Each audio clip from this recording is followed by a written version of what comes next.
पटना में आज से जेडीयू राष्ट्रीय परिषद की बैठक शुरू होगी और इस बैठक से पहले राष्ट्रीय पदाधिकारियों की बैठक जारी है, जिसमें राष्ट्रीय मुद्दों सहित पार्टी के संगठन को लेकर भी चर्चा की जा रही है। और इस बैठक में पार्टी के राष्ट्रीय अध्यक्ष ललन सिंह, राष्ट्रीय प्रवक्ता केसी त्यागी, जेडीयू संसदीय दल के राष्ट्रीय अध्यक्ष उपेंद्र कुशवाहा सहित पार्टी के तमाम शीर्ष नेता मौजूद हैं। बता दें कि राष्ट्रीय परिषद की बैठक शाम 4 बजे जेडीयू ऑफिस के कर्पूरी सभागार में होगी और इस बैठक में ललन सिंह को राष्ट्रीय अध्यक्ष निर्वाचित घोषित किए जाने की जो घोषणा है वो की जाएगी और इसके साथ साथ उन्हें जीत का प्रमाण पत्र दिया जाएगा। जबकि 11 दिसंबर को एसके मेमोरियल हॉल में जेडीयू का खुला अधिवेशन होगा, जिसमें मुख्यमंत्री नीतीश कुमार के साथ साथ सभी राज्य के प्रतिनिधि भाग लेंगे और इस खुले अधिवेशन में राज्य राष्ट्रीय स्तर पर कई मुद्दों पर प्रस्ताव पास किया जाएगा। सूत्रों के अनुसार जेडीयू के खुले अधिवेशन में साल 2024 के लोकसभा चुनाव पर चर्चा के साथ सीएम नीतीश कुमार की ओर से किए गए कार्यों पर भी चर्चा की जाएगी। तो बता दें आपको कि पटना में आज से जेडीयू राष्ट्रीय परिषद की बैठक शुरू होगी और इस बैठक से ठीक पहले राष्ट्रीय पदाधिकारियों की बैठक जारी है, जिसमें कई मुद्दों पर चर्चा की जा रही है। बता दें कि राष्ट्रीय मुद्दे सहित पार्टी के संगठन को लेकर भी चर्चा की जा रही है और इस बैठक में पार्टी के राष्ट्रीय अध्यक्ष ललन सिंह, राष्ट्रीय प्रवक्ता केसी त्यागी, जेडीयू संसदीय बोर्ड के राष्ट्रीय अध्यक्ष उपेंद्र कुशवाहा सहित पार्टी के तमाम शीर्ष नेता इस बैठक में मौजूद हैं और अलग अलग मुद्दों पर इस बैठक में चर्चा की जा रही है। इसके साथ ही आपको बताएं कि राष्ट्रीय परिषद की बैठक आज शाम 4 बजे जेडीयू ऑफिस के कर्पूरी सभागार में होगी। वहीं बैठक से पहले जनता दल यू के राष्ट्रीय प्रवक्ता केसी त्यागी ने कहा कि बैठक में राष्ट्रीय स्तर पर विकल्प तलाशने की कोशिश होगी। उन्होंने कहा कि उपचुनाव के रिजल्ट से पहले भाजपा को अपना भी रिजल्ट देखना चाहिए।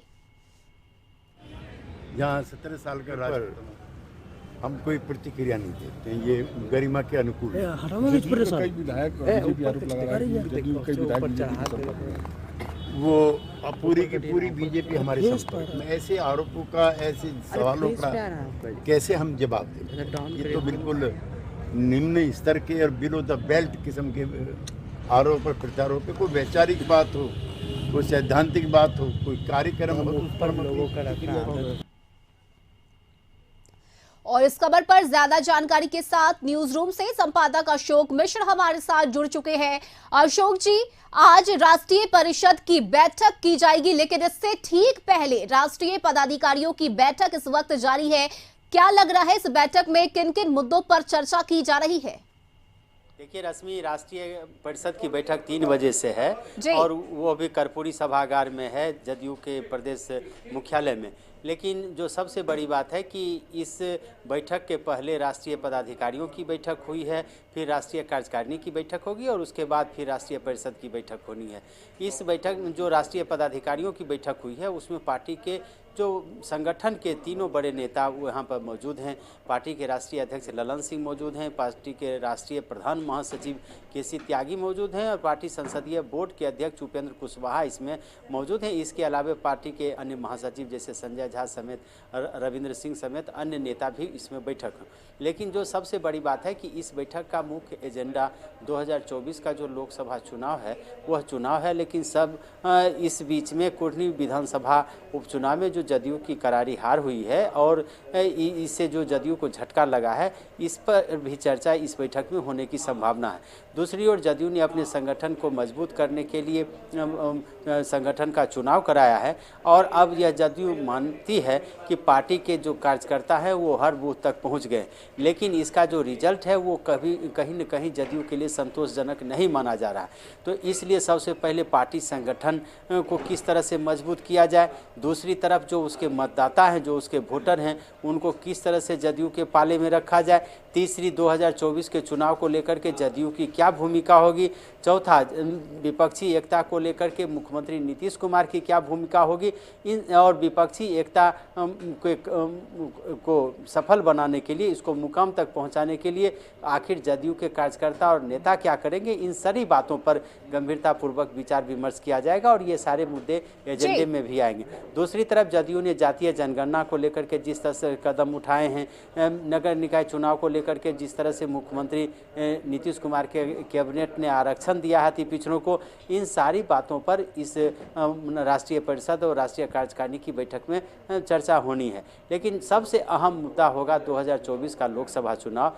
इस चुनाव में बीजेपी को शिकस्त देने के लिए विपक्षी एकता की पहल जिस तरह से नीतीश कुमार ने की है, उसको किस तरह से मुकाम तक पहुंचाया जाएगा और इसमें नीतीश कुमार की क्या भूमिका होगी, इन सब बातों पर चर्चा होगी।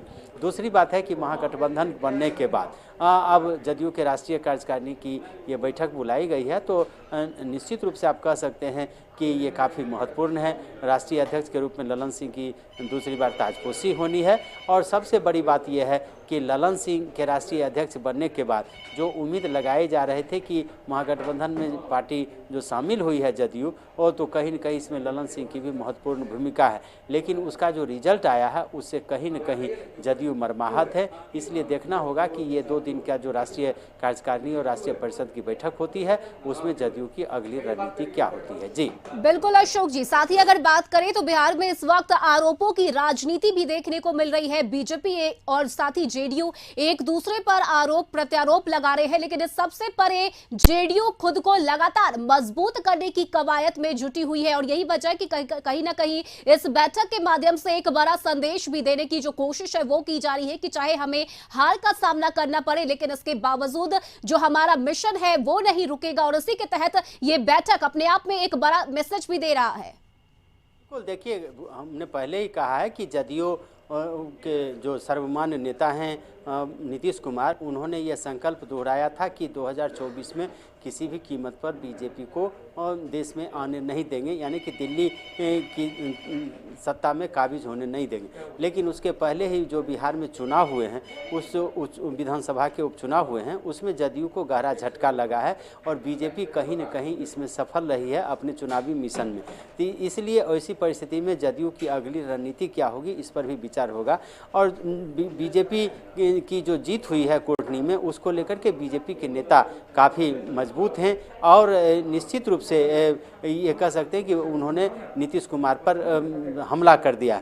तो ऐसी परिस्थिति में इस हमले से जदयू किस तरह से निपटेगी और फिर आगे की क्या रणनीति होगी, इन सब बातों की भी चर्चा होगी। लेकिन जो सबसे बड़ी बात है कि जदयू अब अपने पार्टी को किस तरह से ज़मीन पर मजबूत करेगी और जदयू का जो जनाधार खिसका है उस जनाधार को किस तरह से वापस लाएगी, इस पर गंभीर मंथन होगा। जी बिल्कुल, साथ ही बात करें तो जो मिशन 2024 को लेकर संकल्प लिया है सीएम नीतीश कुमार ने कि विपक्ष को एक मंच पर लाएंगे, इस मिशन में भी लगातार जो काम है वो जनता दल यूनाइटेड की तरफ से किया जा रहा है। बिल्कुल बिल्कुल, देखिए इसीलिए ये राष्ट्रीय कार्यकारिणी और राष्ट्रीय परिषद की बैठक महत्वपूर्ण हो गई है, क्योंकि इसमें एक आप कह सकते हैं कि जदयू की हार से पूरा महागठबंधन चिंतित है। तो इसको लेकर के पहले जदयू इस पर गंभीरतापूर्वक चर्चा करेगी और फिर महागठबंधन में जो दलीय नेता हैं वो नेता किस तरह से एक रणनीति बनाएंगे और उस रणनीति को किस तरह से ज़मीनी स्तर पर उतारा जाएगा। यानी कि दलों का मिलन हुआ है लेकिन कार्यकर्ताओं के दिलों का मिलन नहीं हुआ है, तो उसको किस तरह से महागठबंधन की एकजुटता हर बूथ पर दिखेगी, इसके लिए भी रणनीति बनेगी। और जदयू के राष्ट्रीय कार्यकारिणी की चूंकि यह बैठक हो रही है, इसलिए सबसे पहले जदयू इस पर गंभीरतापूर्वक विचार करेगी। जी बिल्कुल, शुक्रिया अशोक जी आपका तमाम जानकारी के लिए। तो बता दें आपको कि जनता दल यूनाइटेड की तरफ से राष्ट्रीय पदाधिकारियों की जो बैठक है वो जारी है और इस बैठक में कई अहम मुद्दे पर चर्चा की जा रही है।